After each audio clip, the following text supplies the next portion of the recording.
হামাসের পক্ষ থেকে যুক্তরাষ্ট্রের সঙ্গে পরোক্ষ যোগাযোগের মাধ্যমে ৭০ থেকে ৯০ দিনের যুদ্ধবিরতির প্রস্তাব দেওয়া হয়েছে, যার আওতায় ১০ জন বন্দী মুক্তি দেওয়ার পরিকল্পনা রয়েছে।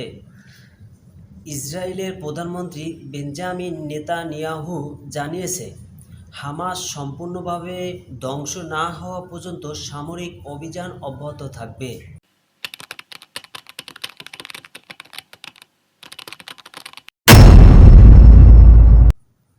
গতকাল ইসরায়েল বাহিনী এক ভয়ানক হামলা চালায় গাজাবাসীদের উপর। সেই সূত্রে জানা যায়, গতকাল ২৪ ঘন্টায় ইসরায়েলি বিমান হামলায় গাজায় অন্তত ১৩৬ জন নিহত হয়েছে, যার মধ্যে ২২ জন শিশু, ১৫ জন নারী রয়েছে। সবচেয়ে ভয়াবহ হামলাটি ঘটে জাবালিয়ায় শরণার্থী শিবিরে, যেখানে অন্তত ৫০ জন প্রাণ হারান।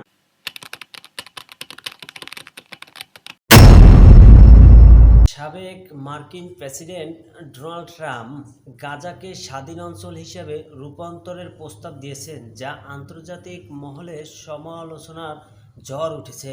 স্পেনের প্রধানমন্ত্রী পেদ্রো সানচেজ ইসরায়েলকে গণহত্যাকারী রাষ্ট্র হিসেবে অভিহিত করেছে, যার ফলে ইসরায়েল স্পেনের রাষ্ট্রদূতকে তলব করেছে।